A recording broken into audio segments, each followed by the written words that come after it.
Hello everyone, welcome to another episode of Non-Scripted Ramblings, and the second last of my videos on my countdown to Avengers Infinity War. Today we're going to be talking about Thor Ragnarok, and I have been waiting all along to discuss this because it is my second favourite of all the Marvel movies. It's perfect for me from start to finish, so this is going to be a really lovely chat. I watched the trailer or trailers to refresh for this because I watched both of them because they're both really, really good. The teaser, perfect, doesn't give too much of the story away, but kind of like hints at plot points, and just the use of the Immigrant Song in the trailer, which of course will come back when I talk about the movie, but what a good choice. It suited it so well.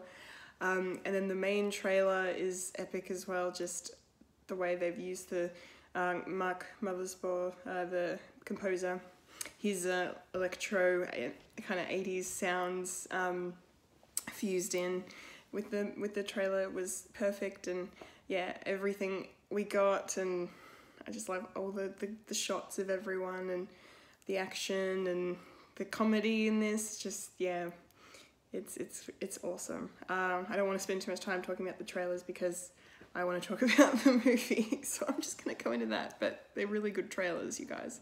Some of the best MCU trailers, I think, the Thor Ragnarok trailers, definitely. Okay, so the opening scene of this film, where do I even begin?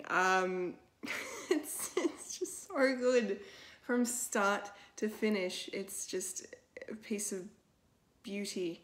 Like, just, I love everything about it. The cinematography, the action, the humor, the characters, and like, the whole thing is just so good. And then the Immigrant Song kicks back in again when Thor and Surtur begin their fight, and oh my god, it's just, and the way Mjolnir is used, I like to call it, if I can speak, I'm so excited I can't talk properly. I like to call it Mjolnir's last stand, or Mjolnir's last hurrah, because it is the last hurrah of Mjolnir before it gets destroyed. But just the way the hammer moves around, and I love the humor. Like, straight away we get Taika Waititi's trademark humor in this movie, and it's wonderful. But yeah, I just love it, and then the whole dragon thing is just perfect, and cough is still here. Yeah, it's wonderful. And then we get introduced to Scourge as well, and Des and Troy, because when you put them together, they destroy. It's so funny. Carl Urban as Scourge was very, very well cast. He's very good in that role, quite good. And yeah, he says to Thor, we fought together on Vanaheim, and I'm fairly certain that's a reference to Thor: The Dark World, because at the start of the film there's a big battle taking place on Vanaheim. But unless, there's obviously other battles probably have taken place there over the thousands of years they've been alive, but that feels kind of like a direct reference to that, which is cool. Yeah, God, I just want to keep talking about the opening because it's so good. It's just the best bloody thing. Like, it's such a great way to open your movie, and my heart, I just love it. But of course, after Thor finally gets back to Asgard, it's the first time he's been there since before Age of Ultron happened. So he's been off Asgard for a long time, trying to find out anything he can about the Infinity Stones and their purpose and what's going to happen, and and all of that. And he hasn't found anything out, and that's how he ended up on Muspelheim, facing up against Surtur, because he was starting to have dreams of Asgard being annihilated, and then now he's finally back, and turns out Odin's not there anymore. this was a scene that I think all of us as fans had waited 4 years to see. Oh, Christ. Sorry. Oh, I was really hoping I wasn't going to cough so much in this video. Oh dear. Oh well. Bear with me. Apologies. I'm doing this for you guys. So, yeah, we've been waiting 4 years to see exactly what's happened to Asgard since Loki took the throne. What happened to Odin? Is he dead? Where is he? And then, yeah, we get there, and it really wasn't what we expected, and I think that's part of what made it so great. And then that's just, and I think it's, some people have said it's a bit out of character for what, you know, who Loki is, because of where we left him when he's on the throne. He was still very much, like, the whole movie he was kind of on the line between hero and villain. Definitely more, you know, anti-hero villain side of things. But, yeah, and then when he's on the throne, he's, you know, grinning evilly at the camera on the throne, holding the staff and everything. So it's like, well, okay. We were all expecting something pretty badass, but I guess it kind of makes sense because Loki, like Tony Stark says in the Avengers, he's a full tilt diva. You know, he wants, you know, shows, lights, his name in the sky. You know, so of course he would build a big statue of himself, and they would, you know, write a play about the tragedy of Loki of Asgard. And, you know, because Matt Damon is such, obviously, like, the biggest actor in the entire galaxy, he's got the starring role. Oh, Matt Damon in a Marvel movie. There you go, everybody. And it's hysterical. I love this acting scene. Despite, like, not paying off the malevolence from Thor: The Dark World, I don't really mind, because this scene was perfect. You've got Matt Damon playing Loki, Luke Hemsworth, the older Hemsworth brother, playing Thor, which is amazing. And then you've got Sam Neill playing Odin. Oh my god, it's just, oh, it's such a wonderful scene. There's also a reference to Throg in there as well. Throg is from a part of the comics when Thor was a frog, I guess, because Loki is dying and he's talking about how, I'm sorry I turned you into a frog once. And then, yeah, and then, so it actually happened, so he was Throg, so that's pretty cool. But yeah, that's, yeah, fantastic. And then obviously Thor just sees through it straight away. He's like, nah, you're not my father. Where's father? Surtur said, you know, Odin's not here, and not that I would believe him, but you are definitely not Odin. So I thought that was pretty clever of Thor to figure him out straight away. And then, you know, they go to Earth to find Odin, and then the old folks' home where he was dropped off is being demolished, and that is a very funny bit. But then, yeah, quickly, obviously, Doctor Strange is onto them. He whisks Loki away. In one of the funniest scenes in the entire movie. And yeah, and then Thor ends up at Bleecker Street at the Sanctum Sanctorum, the New York Sanctum, and has an awesome conversation with Stephen Strange, and it's hilarious. I love it. Chris Hemsworth, this is the first example, I think, of him really stretching his comedic legs in this role. This whole bit is just wonderful. There's also a throwaway line to, my hair is not to be meddled with, because, you know, later in the movie, obviously, they meddle with his hair to the point where it gets removed. So I thought that was pretty cool, cheeky foreshadowing. And then, yeah, and then, and then Strange is like, okay, if you're gonna grab your father and get out of here, I'll help you find him.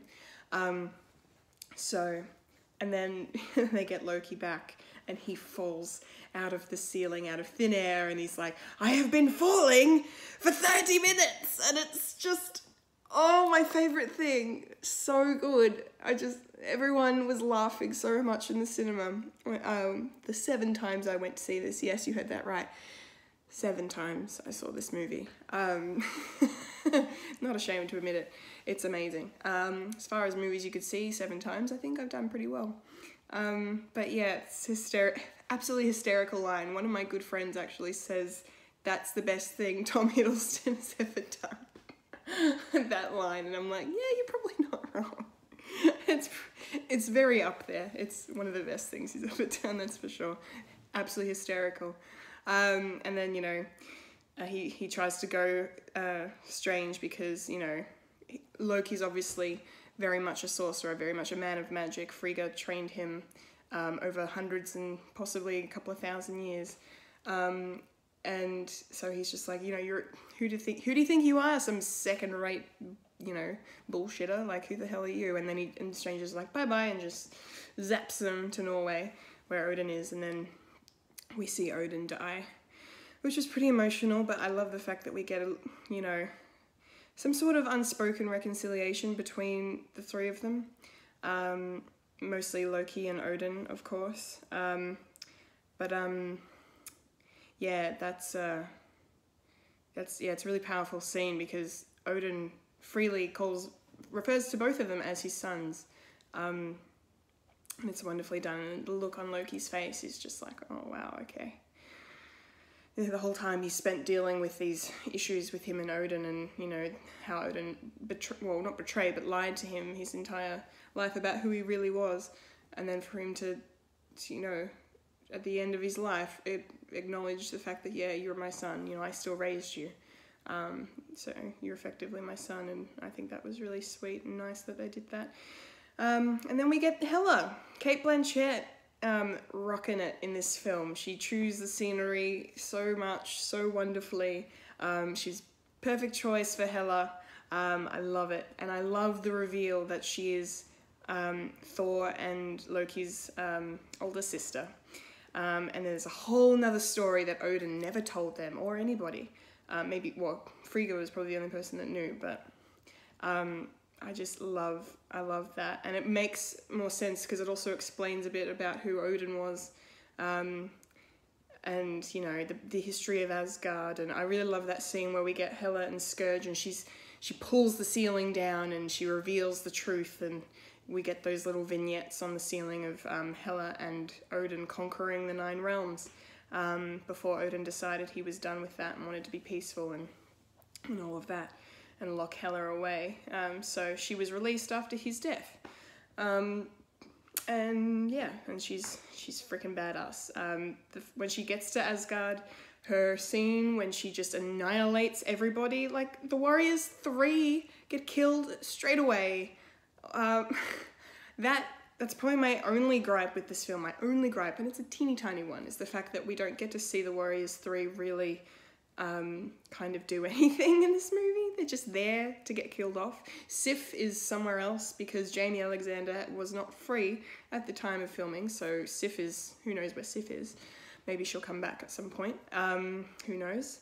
But at least Hogan got some, you know, I mean, because after, you know, his abysmal appearance in Thor: The Dark World that I didn't like either, the fact that he was very much glossed over, unfortunately. But yeah, in this scene with Hela, he was able to, you know, stand up to her and go down fighting, and it was sad, but it was nice for him to have a bit more of the spotlight. So yeah, but Hela just destroying the whole army is just an incredible scene to watch. The action and the choreography, pronunciation, is stunning in that scene. I love it. Oh yeah, I love when Hela tells Loki and Thor to kneel, and then Loki's just like, I beg your pardon. Like, I always thought I was the only one laughing at that, because I'm like, that was the whole thing in Avengers. He was just like telling everyone to kneel before him, and so he's like, how dare you tell me to kneel? I tell everybody else to kneel. You don't make me kneel. I don't kneel for anybody. So I love that. It's super cool. Yeah, no more Mjolnir as well. I kind of glossed over that, didn't I? Yeah, R.I.P. Mew Mew. Yeah, very sad to see the destruction of the hammer, but kind of, you know, a central part of this film. And then we get Thor in Sakaar, and I love the first time he comes up against a fight. As soon as he lands on Sakaar, he goes to call for his hammer, and then nothing happens because the hammer's, you know, not a thing anymore. And then we get Valkyrie, yay, Valkyrie. I love Tessa Thompson so much. She's so wonderful. She kicks so much ass in this character, in this role. So good. Valkyrie, and her entrance was perfect. Just this stumbling drunk, like she arrives and she's all badass and stuff. And then, you know, she straight away just falls off the gangway and puts her hand in that like dead beast, which I think is a bilge snipe, which is from Avengers 1, when Thor was like, you know, we come here and destroy everything, trample around like bilge snipe, you know, nasty looking things, big horns, like, and that's kind of what it looked like. So maybe that's what it was. I'm not sure. But I love Valkyrie and I love that opening scene. She's fantastic. Speaking of opening scenes, then we get Thor's introduction to the Grandmaster and the use of Pure Imagination from Willy Wonka and the Chocolate Factory. What a moment. How cool was that? Because it really kind of was paying homage to that tunnel scene from Willy Wonka, and it was very well done and hilarious. And then Thor's just screaming, and then all of a sudden he's in front of the Grandmaster and everyone, and it's super awkward and super funny. Jeff Goldblum is Jeff Goldblum in this movie. Like, he has one character. It's fine. Like, it works because he's the Grandmaster. Totally. Like, that's who the Grandmaster is. This very, very flamboyant, millions of years old being who just, you know, is like, I'm just going to, you know, throw a contest of champions. I'm going to melt my cousin because, you know, he needs to be pardoned from life, which is one of my favourite lines in the whole film. And the delivery on it, so good. And, you know, and then I'm going to have orgies in my spaceship. Like, he's just whatever. He does whatever he wants, and Goldblum just kills it. He's so funny. I'm really glad they got him in this movie. God, what else? Oh, yeah. Australian fans, you will love this movie if you haven't seen it, because there are a bunch of Australian references in this film. The film obviously was filmed here in Australia, which makes me so proud. It was filmed up on the Gold Coast and in Brisbane in 2016. And yeah, there's a reference here in this scene specifically to one of the greatest Australian movies ever made, called The Castle. Topaz, who is Grandmaster's right-hand woman, she's awesome. I love her. Rachel House is the actress's name. She's badass. But, you know, Valkyrie's like, I'll take 12 million. 12? 12? I think it was 12 she said, unless it was 10, but I'm pretty sure she said 12 million. And then Topaz is just like, tell her she's dreaming. And that is a direct quote from The Castle, because there's a whole running gag in the movie The Castle about, you know, the father and the son, the Kerrigans. They're trying to, he looks in the trading post for things people are selling, and then if they ask too much, he's like, tell him he's dreaming, is the line. So there's the explanation for that. And when that was said in the cinema, holy cow, like that would have gone over everybody else's heads around the rest of the world, but here in Australia, we all lost our shit over it. It was amazing. Thank you, Taika. Also another beautiful reference to Australian culture in the movie, which I love. Two things combined together. The Grandmaster's ship is called the Commodore, which is the name of one of the iconic Australian cars, I guess, the Holden Commodore. You see them on the street every day. You drive around. They're everywhere. And then also the cool thing is the Commodore, the colours. It's the colours of the Aboriginal flag, which is just so excellent. Yeah, I love that. It's really, really, really cool. Very cool reference. Thank you, Taika, for doing that. That's awesome. So where do I go from there? God. Okay, Korg. Let's talk about Korg, because Korg is the best thing in this movie. Hands down, the best thing. Taika Waititi voices Korg. He did the mocap for him as well. And just hysterical. The fact that they let him do this big rock monster. It's the Cronin. Remember I mentioned Cronins in my Thor the Dark World video, because there's one of them in there. Here's another Cronin, except he's a little bit smaller. And he talks like this. Hey, bro. I tried to start a revolution but didn't print enough pamphlets. It's just, Oh, only my mum and her boyfriend turned up, who I hate. It's so good. Also, the biggest rock, paper, scissors joke in history. Because, like, you know, he's at the start when he introduces himself, and Meek is adorable. And he says, you know, this, you don't need to be intimidated unless you're a pair of scissors, because he's made of rock and rock crushes scissors. And then, yeah, he didn't print enough pamphlets as a reference to paper beating rock. And then later in the film... and then later in the film, when... right at the end, actually, when Thor's like, you know, they're trying to figure out where they're going to go, because Asgard's been destroyed, and Thor's like, Meek, where are you from? And then Korg's like, oh, Meek's dead. I accidentally stomped on him on the bridge. And I felt so guilty, I've just been carrying him around all day. So, and guess what Meek has for hands? Scissors. So, yeah, so rock beats scissors. Just saying, it's amazing. Yeah, everything Korg says, oh yeah, nah, this whole place is like a circle, but not a regular circle, more like a freaky circle.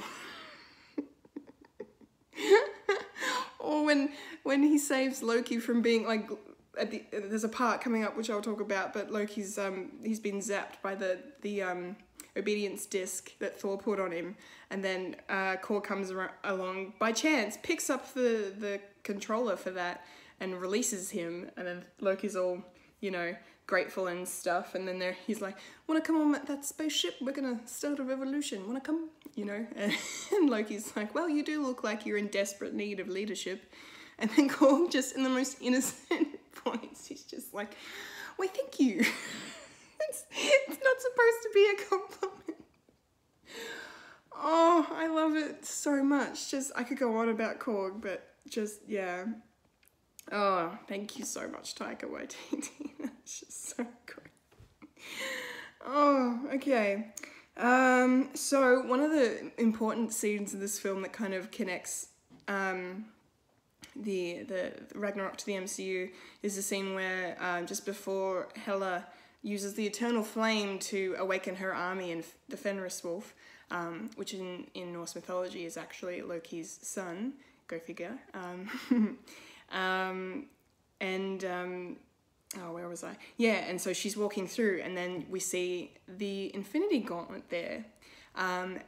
Those of you who are not aware, most of you probably are, but in the very first Thor film, when the Frost Giants attack and try and take their weapon back, there's a split-second shot of the Infinity Gauntlet in the weapons vault. And then at the end of Age of Ultron, we had Thanos stepping up, putting the glove on and going, fine, I'll do it myself. And then everyone was like, are there 2 Infinity Gauntlets? Did Thanos get to Asgard? Like, did Loki betray them? And like, because he's in charge now. My theory was Loki's in charge, so obviously he's, you know, he's still on Thanos' side. And the Tesseract was there, so I figured, okay, well, he's letting him get the gauntlet. But then Marvel were like, we fucked up. We buggered up, guys, sorry.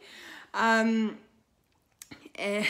yeah, and so they debunked the theory that there was 2 by saying that this one was a fake, and they had Hela push it over to be like, fake, most of this stuff in here is fake. Like, it was pretty cool.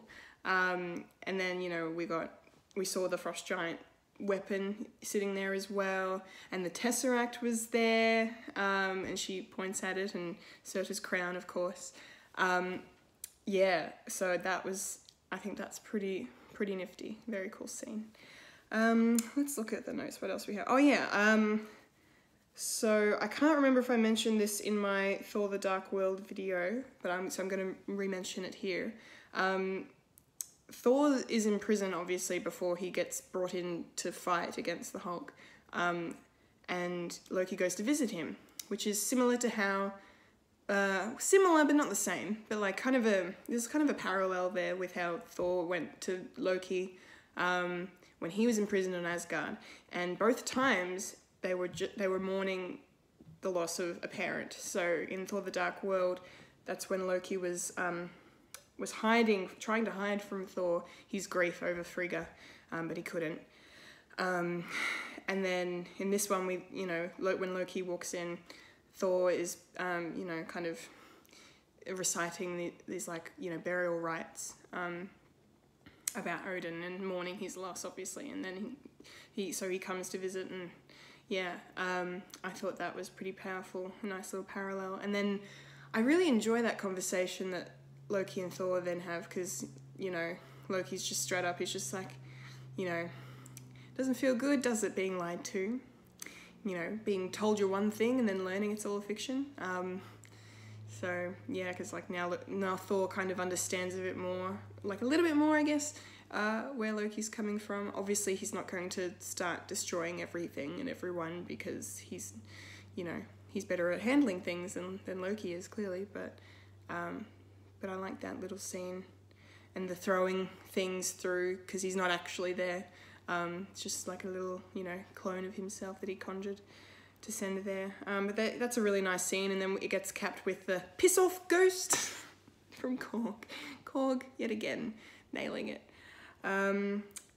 Stan Lee cameo is really not long after that scene as well. Thor finally gets taken in to get ready for his battle in the arena, and they decide to cut his hair off. And Stan Lee's going to be the one to do it. And later in the film, Thor calls him a creepy old man. He says to Bruce Banner, he's like, because Banner's like, what happened to your hair? And he's like, oh, some creepy old man cut it off. And I just, it's probably one of my favorite cameos, I think. Stan Lee just firing up the most scariest looking, hair cutting appliance ever seen, ever. But, it turned out pretty well. Because, when he walks into the arena with his new look, it's, it's pretty fine. Like, I think I like Thor a lot better with the long hair, because it's more of the classic look. But no, this is what, this movie needed. And this movie is all kind of about resetting Thor, I guess, because he loses Mjolnir, he loses Odin, and then he loses his hair. It's like, okay, restarting. We're resetting him. So, Contest of Champions is probably one of the highlights of the entire film as well. And the reveal of Hulk, I mean, we had the reveal in the trailer, obviously, but it was, because we knew it was going to happen, because this is where the Planet Hulk comic book storyline comes in. So we knew this was going to happen. But it's so good, and the whole he's a friend from work line is just wonderful. And just all the banter and stuff. And Loki's reaction to the Hulk in this scene is my favourite thing. I mean, I keep saying things are my favourite things, but I love this movie, so there are a lot of things that are my favourite. But I like Thor's like telling Hulk about everything he's missed, and he's like, "Look, Loki's alive! Can you believe it? Look, he's up there. See?" And then he's like, "Hey, Loki, look who it is!" And then just Tom Hiddleston, bless him, his face, perfect. He's just like shocked, like, "Oh my god." And he's like, I have to get off this planet. Like, it's just perfect. And then when they're fighting, and we get 2 references to the previous 2 Avengers films within a minute of each other. The first reference, sun's getting real low. Thor takes the lullaby that Natasha was using with Hulk in Age of Ultron and tries to use it on him now to get him to turn back. And it's so funny and just so nice, and they use the same music and everything, and it's just like, oh, it's so good. And then obviously, it doesn't work because he's not Natasha, or Hulk is pretty far gone as well. He's been Hulk for 2 years at this point, so not surprised it didn't work. But then he immediately grabs Thor and starts thrashing him around just like he did to Loki in the Avengers, and then Loki gets up and it's like, yes, that's how that feels. And oh my god, I couldn't stop laughing for like 10 minutes. I was just, yes, yes, yes, yes, yes. Oh, so funny. So good. It's such a great way to reference, like, so many callbacks in this movie. It's wonderful. But yeah, the battle is fantastic, and when Thor summons the lightning, he sees Odin and he starts to, light up, and then when him and Hulk you know, meet in the middle, punch each other, and then just like this explosion, kind of this shockwave kind of is sent throughout the arena. It's just a beautifully visual to see, really. Just looks wonderful. But then the Grandmaster's like, nah, had enough of you. Had enough of that. You're not beating my champion.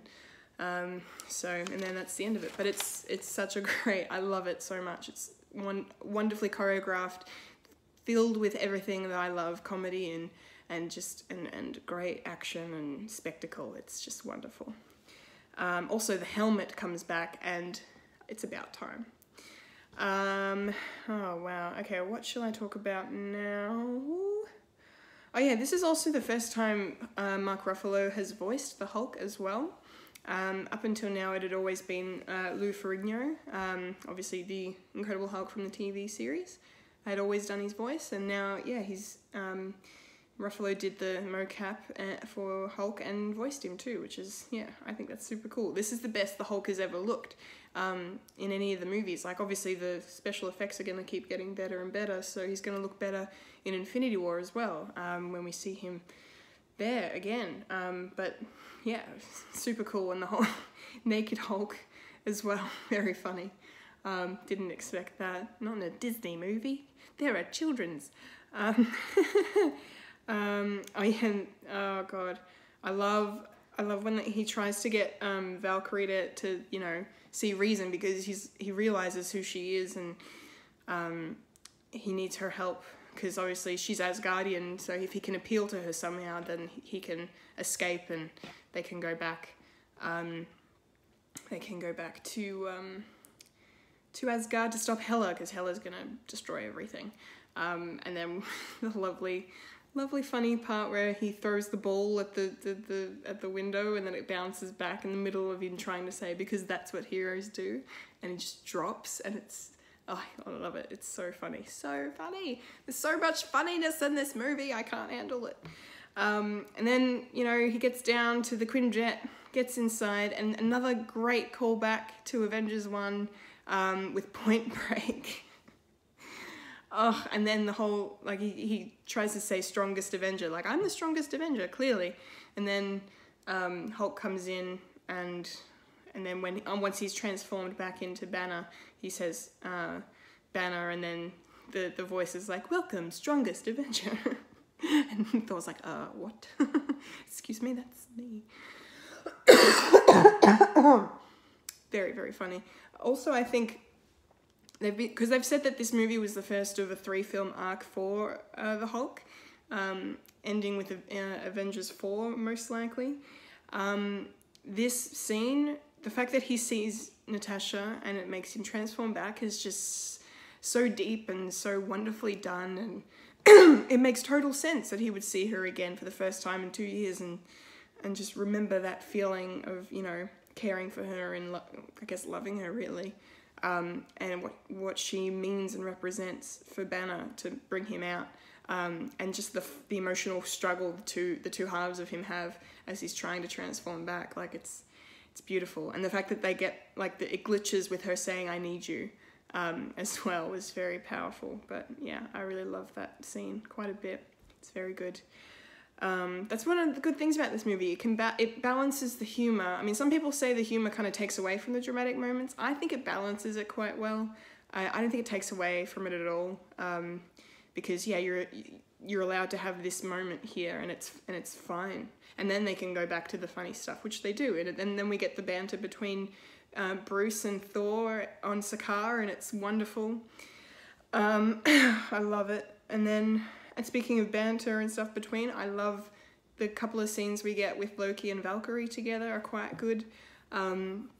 Especially that knife fight scene is excellently done. And when Loki makes Valkyrie see her past and see the fight against Hela from, you know, the last time when she tried to escape. And then, you know, all her comrades were killed, and, you know, the theory is on the internet that the blonde woman who sacrificed herself to save her was her lover, and I think that's awesome. I support that 100%. It makes sense. And it's just, how visually good is that scene? Like, I don't need to tell you. Just the lighting and the slow motion and the shots, the cinematography, it's just everything. Like, it's so beautiful. It's so beautiful. I love it so much. It's wonderful.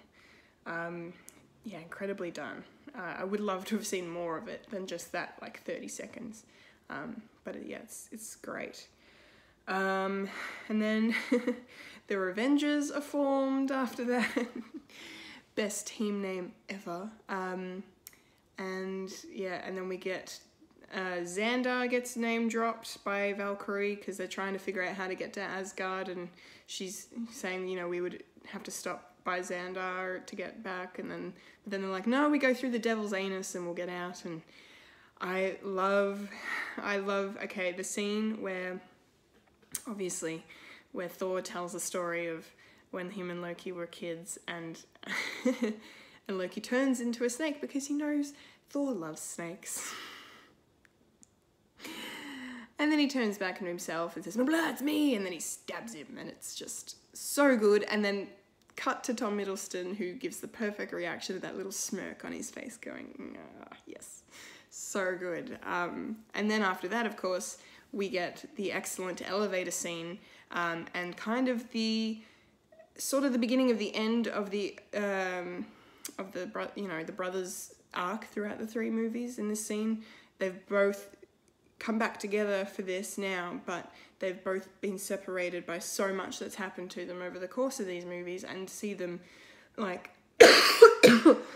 Thor coming to the realization of who he is and who Loki is, and he understands, like, that it's never going to be like they were anymore. That's the end of it. And that Loki should stay on Sakaar because it's lawless and chaotic, and it's kind of, you know, his bag. So, and then Loki's just like, oh, you agree with me? Okay, that's weird. But then you can see the look on his face. Like, Tom Hiddleston does such a great job in this movie, just with his facial expressions alone, because the look on his face when Thor's kind of, I guess, rejecting him, because yeah, I think there's always a part of Loki, I think, that wants things to work out with his brother, and that was coming out through in this scene in the elevator, where he's just like, oh, okay then, I didn't think you'd agree with me, I kind of want to, you know, come back with you, but okay, whatever, that's fine. But it's just, yeah, it's done really, really well. And then we get Help, which is the best thing ever. Oh my god, Get Help. So funny, and really also, while the dramatic side of the scene helps to set where they are now, Get Help kind of sets to, like, you know, expand on where they were and from when they were kids, and that they can still be kids, essentially, even though so much has happened and so much has changed. They're still brothers. And just, yeah, I don't really need to talk more about that because, you know, it's hysterical. But then we get, obviously, another quintessential scene where Thor wises up to Loki's BS, knows he's tricked him again, he's put the disc on his back, and then, because Loki's just like, this is nothing personal this time, but I'm going to get a lot of money if I turn you in, so I'm sorry. Because I'm staying here, like you said, and I just want a bit of cash to start me off. So, and I like the fact that Thor specifically says sentiment, like you were never one for sentiment, because obviously that's a big theme between the two of them. Coming back from that line in Avengers when they're fighting, and, you know, and Thor was pleading with Loki to stop. And he's like, I can't, it's too late. And then he says sentiment and then stabs him. Or stabs him and says sentiment, I can't remember. It's around that kind of order. But yeah, then obviously, you know, Thor finally realizes, like, you'll always be the god of mischief, Loki, but you could be so much more. And I think that's finally part of what makes Loki come back to Asgard to help save the day. I mean, a lot of people will say, and I partly agree, that Loki's really always in it for his own best interests. It's obviously true to his character, but part of me wants to think that this whole thing was him coming back to help because he wanted to help Thor, and, you know, if Thor believes in him, then he should believe in himself, and maybe he can actually try and redeem himself, because a lot of time has passed since, the events of Thor, the first one, when he fell off the Bifrost and ended up, being tortured by Thanos. But yeah, so I don't know. And setting up the stage for whatever's going to happen in Infinity War as well. Is he a hero? Is he a villain? Like, we don't really know yet. But it's really good to see him come back and arms stretched out wide. Your savior is here. Like, just brilliant. Such a brilliant shot. Okay, I think I'm just going to talk about the end of the movie now. Because I've been talking for 40 minutes now about this movie, because there's a lot to say and I love it so much, so thank you for watching. The entire end scene of this film, the battle on the Bifrost, the immigrant song playing in the background, it's phenomenal. It's an incredible piece of cinema. I cannot say enough about it. I love every moment of it. It's just the action, the shots, and just the way the music works to just elevate it to something so epic. It's just so perfect. It's such a perfect scene, and it's such a perfect way to end the movie. And with Thor going on this journey, this is the end of his 3-film arc. He's finally ready to be king. He's even lost an eye to look like Odin, which I think was a bit on the nose, but that's just me. And he's understanding what Asgard is, and that it's a people, not a place. It's a place, not a people. It's a place, not a people. Whoa, that's wrong. Asgard is not a place, it's a people. That's the line.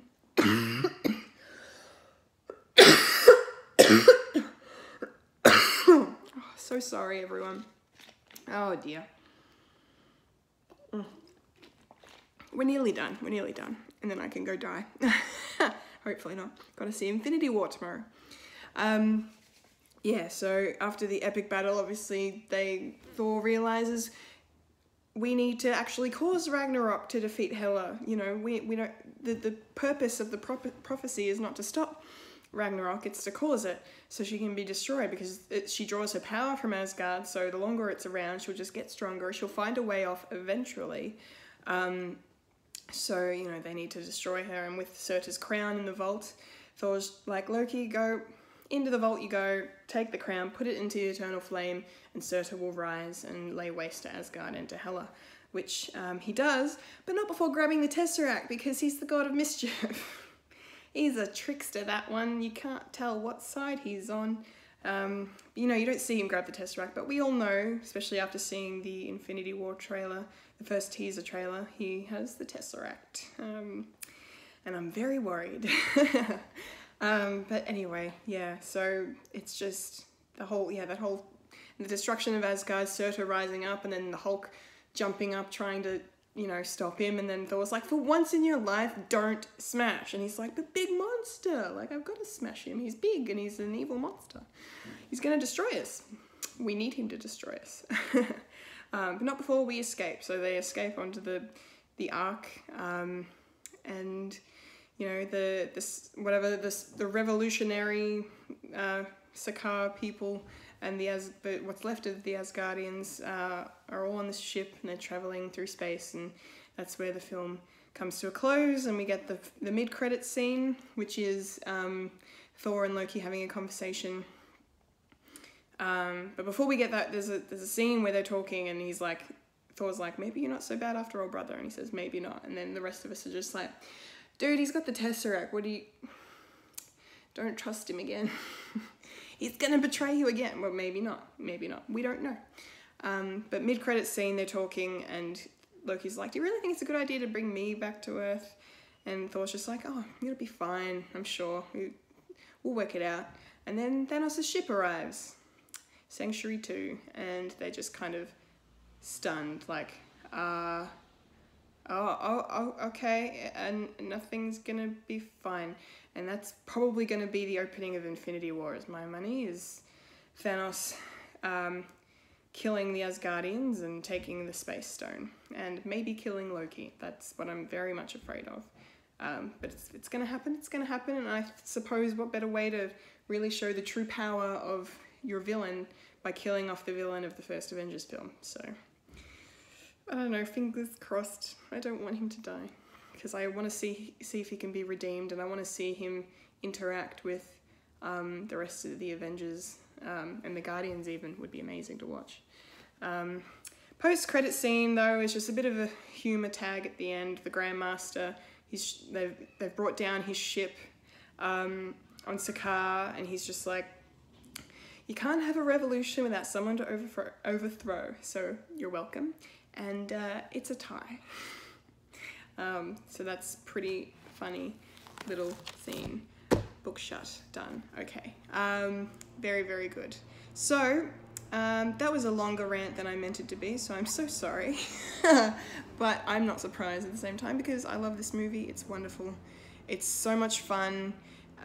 It has everything in it that I love. There isn't a single moment in this film that I don't enjoy. It's pure bliss and entertainment and spectacle and just, it's everything a Thor movie should be. So I'm really glad we got to see this movie. So that's it. When we come back, it'll be the last video before Infinity War. And that means we're going to be talking about Black Panther. So stay tuned for that. I've been a Kendall Richardson and you've just experienced non-scripted ramblings.